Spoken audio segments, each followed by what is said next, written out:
Ndabizi bazibaza impamvu yatumye ngukunda. Ndabizi bazatungurwa babonye ibyacu bigeze kuri aho batatekerezaga. Ndabizi babihaye iminsi ngo ntituzarambana. Ndabizi bavugaga ko tutaberanye. Ndabizi badufanaga atari uko badukunze. Nari mfite impamvu nyinshi zo kugukunda. Nari mfite impamvu yo kugumana nawe. Nari mfite impamvu zituma ntagukuraho imboni.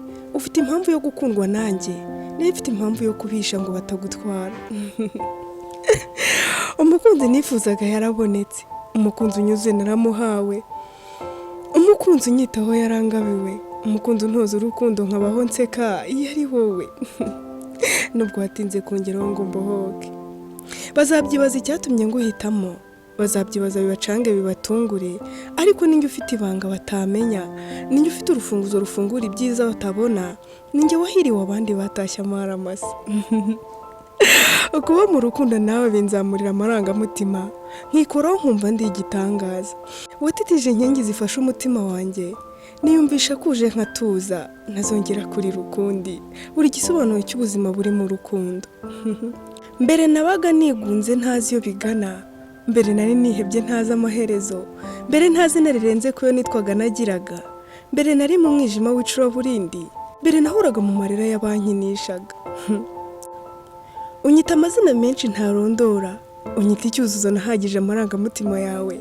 Unyita rugwiro kuko nazanye ibyishimo mu wawe. Unyita bitwenge kuko uhora unsetsa ngahora mu byishimo.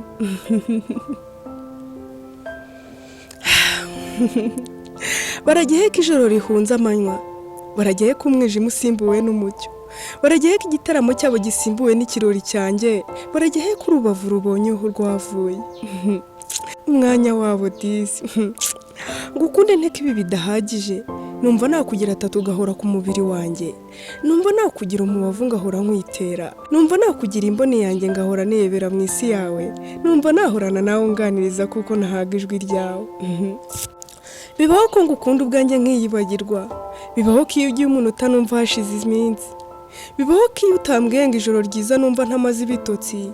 Bibaho ko iyo ntakurose nkanguka mfite ubwoba nzi ko wansize. Bibaho ko ntekereza hazaza nkumva twamarana imyaka 1000 turi kumwe. Umukunzi wanjye bihe byiza byanjye wareye kuko ngukure hahashize. Nariraga nababajwe n'abiyitirira urukundo nyamara ari abanyarugomo. Biyitaga intungane nyamara ari abanyamabara. Biyitaga imfura nyamara ari imfungwa ku mutima.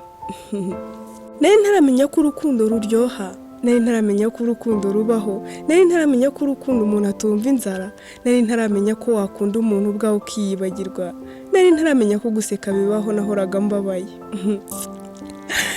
Ibaze ko nabonaga bavuga urukundo ngahunga. Ibaze ko nahoraga nshwana ngira ngo ninjye ufite ikibazo. Naho nari ntarahura na ruhamwa ngo mbicyuzuza inshinga ibe gukunda. Ngo dukore interuro yuzuye buri wese yifuza gusoma.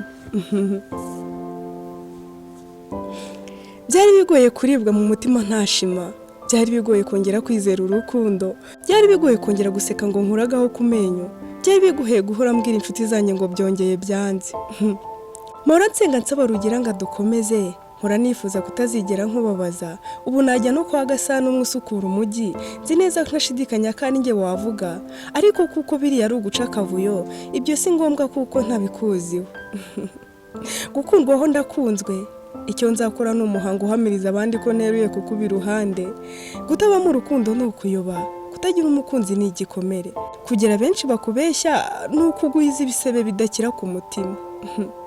Wowe nyumva urukundo ruguhame. Wumva uburyohe bw'urukundo rutembera mu bugingo bwawe.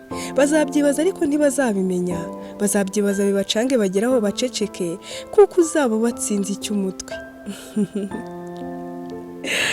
Kuba mu rukundo biraryoha.